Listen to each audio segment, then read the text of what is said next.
Welcome. It's been a while since I've been in the studio actually creating content, but I'm really looking forward to this week's episode. I have put a lot of energy into it. I've had a lot of help from Skirmshop. Today I will be reviewing my very own MK23 build. Now the MK23, for those of you who don't know, but I'm sure millions of you already do, there's a certain way of building it which will just make it work flawlessly, and I've kind of followed that as best as possible. However, I didn't want to build one just to perform well, I wanted it to look kick-ass as well. But before we get into that, I did some CQB. I know, I'm a sniper. Actually, I started in CQB. My very first gun was a sniper rifle, and I used to run about CQB style with a sniper rifle, and it did alright. It taught me how to be aggressive, it taught me to check my corners, it taught me a lot. It taught me airsoft could be painful. But anyway, check out these wee clips and then we'll do the big reveal of the gun. You want to do a flank? What do you call me?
That was me.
So without getting into too much detail on how to actually build a gun, because there's plenty of tutorials out there, you're going to need a few tools.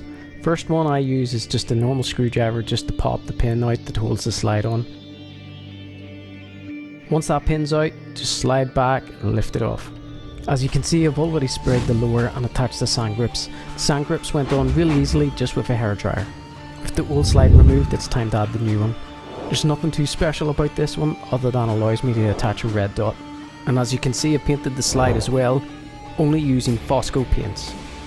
I used a 150mm Crazy Jet barrel made by Label Leaf. And pairing that up with buckings, I decided to go for the Flamingo, although the 50° Autobot is also a good choice. As I said before, there's plenty of tutorials showing you how to do this, but there's literally only 2 screws and maybe a pin that you need to take out. Because I'm going to be using the Hadron Designs TDC cover, I can ditch the hop wheel. Now there's 2 ways of utilising the new TDC.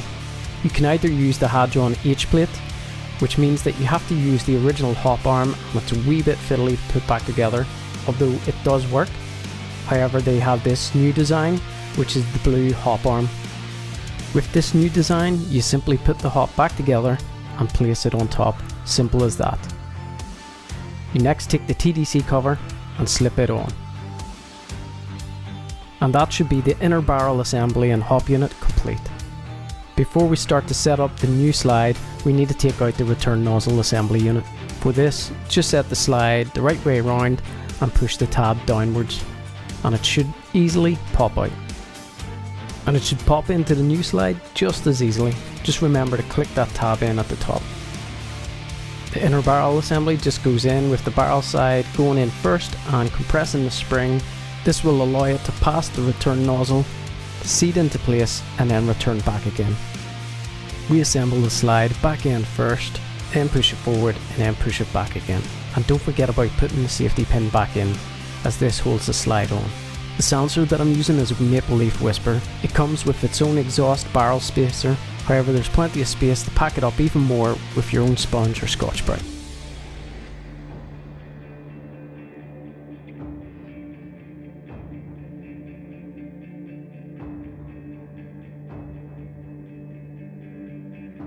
Last but not least, I chose the Tokyo Marui Micro Pro sight. It comes with its own rail adapter, however I don't need it for this particular build, so I've removed it and screwed it straight onto the slide. And that's it, pretty much complete. Should you not want to buy a new slide and a new red dot, there's one other product that I like to use on my MK23, and that is SniperZeroAlpha's Fibre Optic iron sights. These work out as a very cost-effective option for those of you wanting something fancier than just the standard iron sights. They are 3D printed and stuck on via 3M tape. This gives you the option of removing them at any time, or if you want to permanently add them, just take the tape off and super glue them on. So guys, there you have it. My MK23 is complete. I love the look of this thing. I love the sand grip that gives you the grip, I love the frame that gives me the red dot, and I love the smaller silencer. So considering the pistol grip is so big, the sand grips actually really help on this gun. I really like that. I'll probably put it on my other MK23. This is the first red dot that I've had on a pistol, but I was able to dial it in very quickly. It was really nice. It's Tokyo Marui. The silencer on this thing, as you can see, is a lot smaller than the MK23 standard one, so it is louder. However, I built this MK23 for the looks. Hopefully I'll be able to use it in some CQB settings pretty soon. Hopefully get back to the mill. To all the guys that were up at the mill and the staff and the players, thank you so much for having me. It was an absolute pleasure. Stu from La Familia and I were up, and Asman were up, and we had an absolute blast. Hopefully I will be back soon. Please like and subscribe if you like this episode. I have plenty more content coming up, and this week we will be playing at the Jungle NI, which is a brand new site. Can't wait to get up at it. It reminds me loads of Return of the Jedi, where the Ewoks lived. Can't remember what you call that place, but anyway, enough babbling. Peace.